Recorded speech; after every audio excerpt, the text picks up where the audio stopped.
Hello, my name is Yossaphan Kaenwong. My student ID is 65364084. So I will presentation application layer. So this is the picture of logical connection at the application layer. The application layer is connection by logical. This is an example of client-server paradigm. The server is connection to the client. In this paradigm, communication at the application layer is between two running application programs called processes, a client and a server. A server is a running program that authorizes the communication by sending a request. A server is another application program that waits for a request from a client. So this is the use of socket in process-to-process communication. Standard client-server applications. During the lifetime of the Internet, several application programs have been developed. We do not have to redefine them, but we need to understand what they do. For each application, we also need to know the options available to us. The study of these applications can help us to create customized applications in the future. In this section, we first introduce the World Wide Web. We then discuss the Hypertext Transfer Protocol or HTTP. The most common client-server application program used in relation to the web. Electronic mail allows users to exchange messages. The nature of this application, however, is different from other applications discussed so far. In an application such as HTTP or FTP, the server program is running all the time, waiting for a request from a client. When the request arrives, the server provides the service. In the case of electronic mail, the situation is different. First, email is considered a one-way transaction.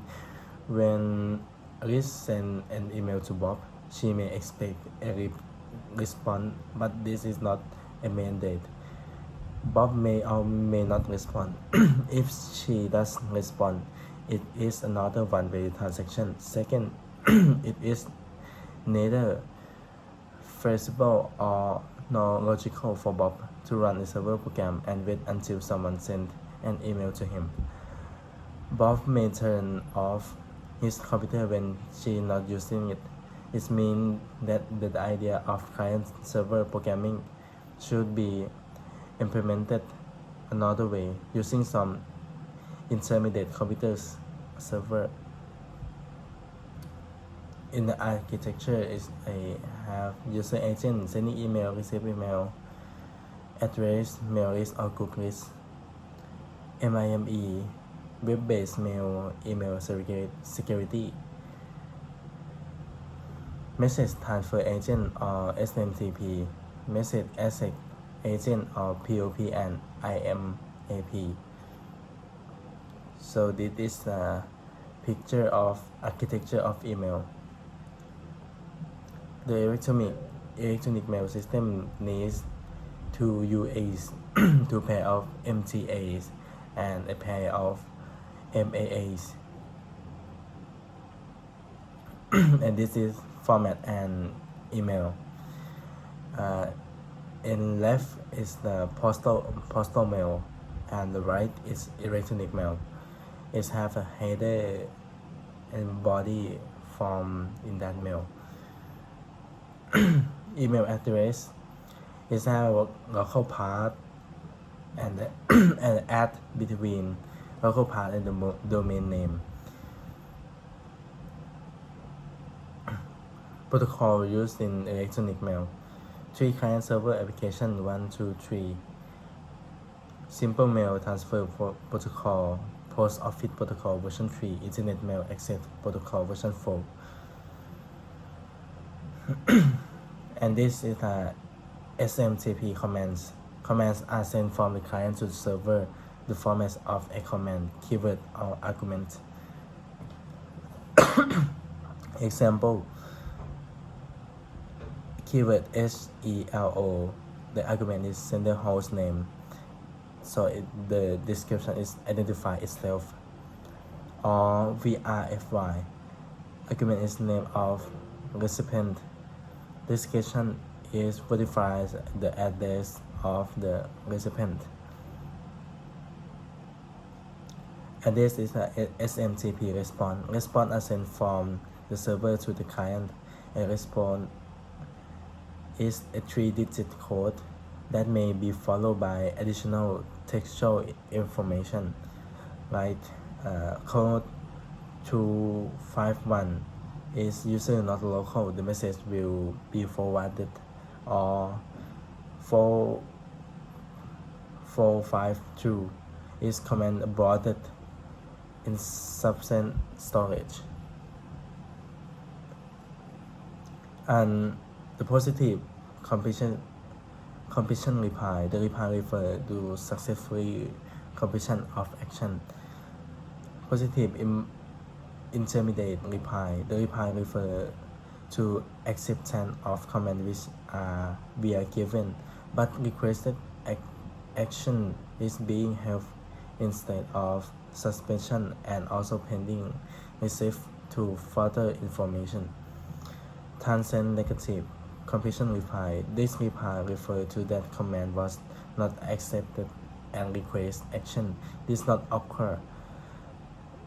The error condition is temporary. In that case, that also action may be requested again. Permanent negative completion reply, this reply refers that command was not accepted or request action did not occur. To show the 3-mail transfer phase, we show all of the steps described above using the information depicted in figure 2.23. In this figure, we have separated the message related to the envelope, header, and body in the data transfer section. Note that the steps in the figure are repeated 2 times to each email transfer. Once from the email sender to the local mail server and once from the local mail server to remote mail server. The local mail server, after receiving the whole email message, may spool it and send it to the remote mail server to another time. So it is an example of 3 email sending. And this is the POP3. So in the POP server is the remote mail server, and in the right is the POP client, the email receiver. And this is a picture of MIME. Email can send message only in NVT 7-bit ASCII format. English only can send binary file or video or audio data.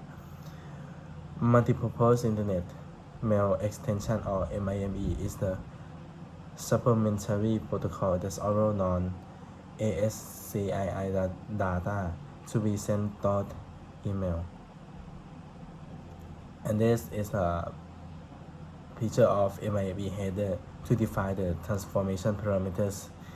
Content described defines whether the body is image, audio, or video. And this is a data type and subtype in MIME.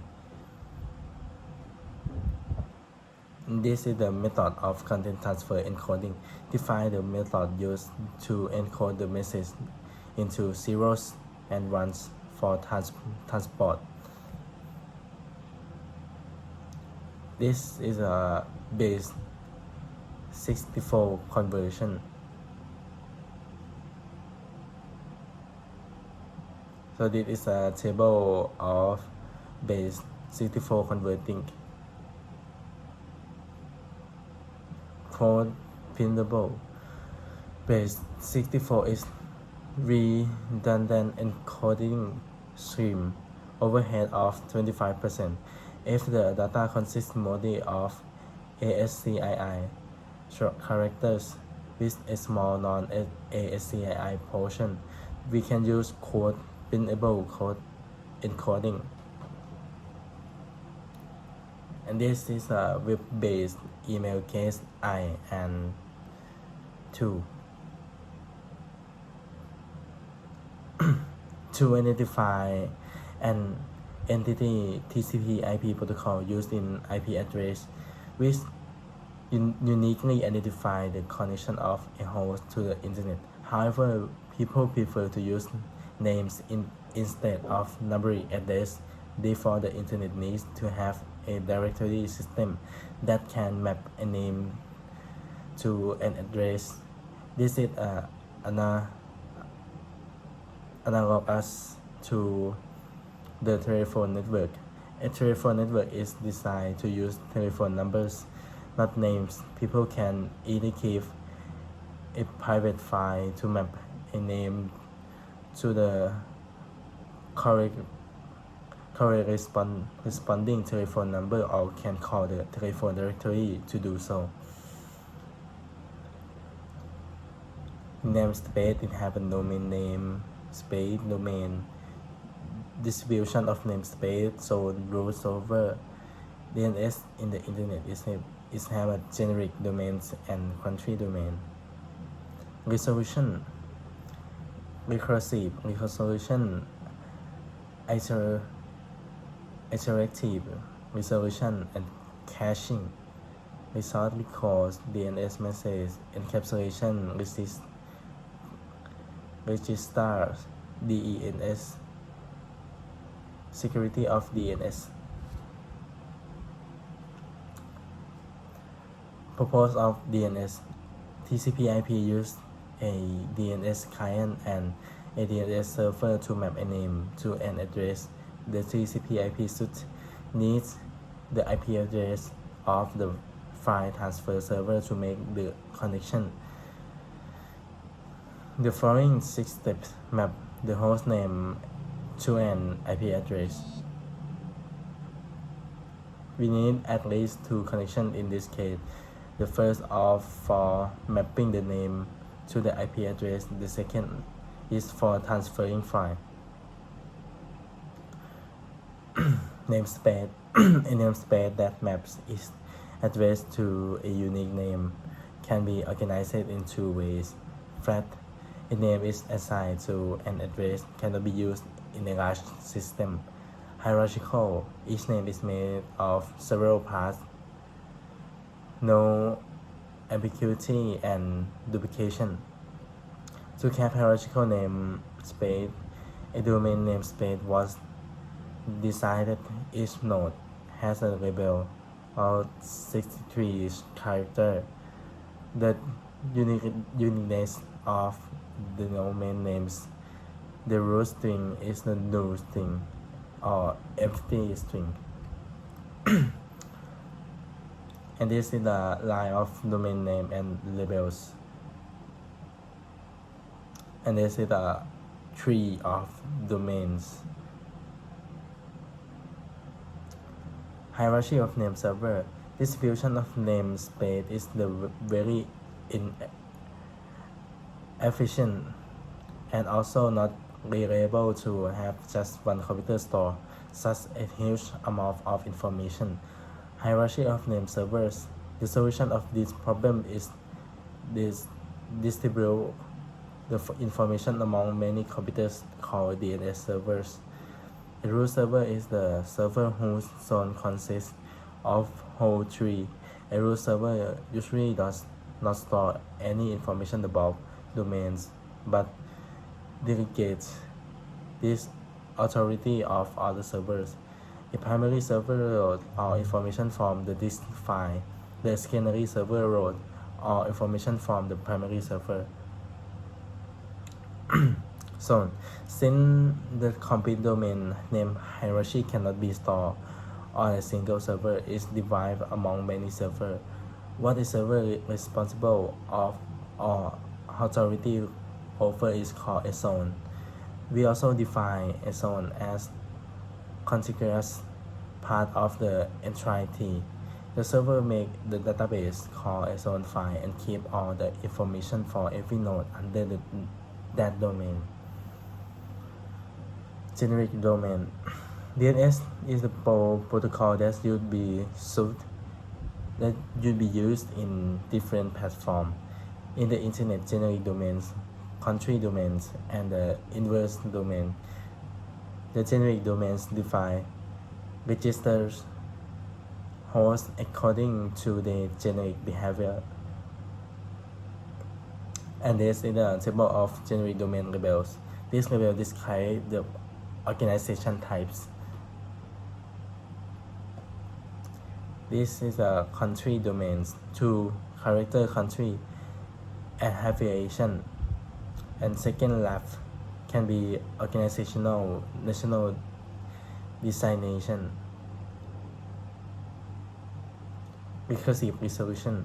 Mapping a name to an address is called name address resolution.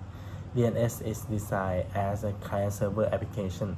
A host that needs to map call the DNS client called a resolver. The resolver accesses the closest DNS server with a mapping request. A solution can be either recursive or interactive.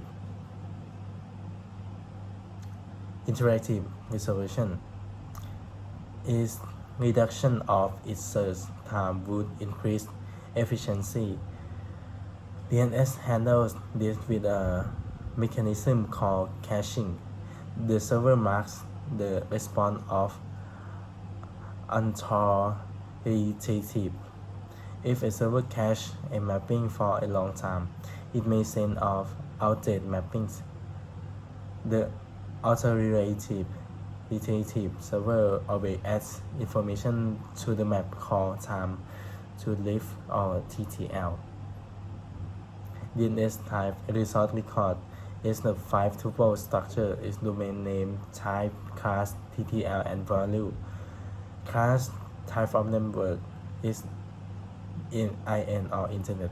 Type is how the value should be interpreted. DNS message. To retrieve information about host, DNS use two types of message. Query and response is the same format. Note: the query message contains only the question section. The response message includes the question section, the answer section, and possibility to other sections. And this is the example of DNS message. In Unix and Windows, the NSLOOKUP utility can be used to retrieve address name mapping. The following shows how we can retrieve an address when domain name is given. It's like this frame. So in summary, applications in the internet are designed using either a client-server paradigm or a peer-to-peer paradigm. In the client-server paradigm, an application program called a server provides service, and another application program called a client receives service. A server program is an infinite program. A client program is finite. In a peer-to-peer paradigm, a pair can be both a client and a server. The World Wide Web is the repository of information linked together from points all over the world. Hypertext and hypermedia documents are linked to one another. Dot pointers. The Hypertext Transfer Protocol, or HTTP, is the main protocol used to access data on the World Wide Web. Electronic mail is one of the most common applications on the internet. The email architecture consists of several components such as user agent, main transfer agent, the main access agent, The protocol that implement MTA is called Simple Main Transfer Protocol, or SMTP. Two protocols are used to implement MAA, Post Office Protocol version 3, and Internet Mail Access Protocol version 4. The domain name system, or DNS, is a client-server application that identifies each host of Internet with a unique name. DNS organizes the namespace in the hierarchical structure of decentralized of responsibility involved in naming.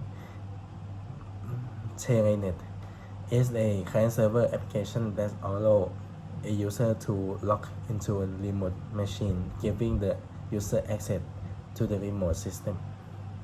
Thank you.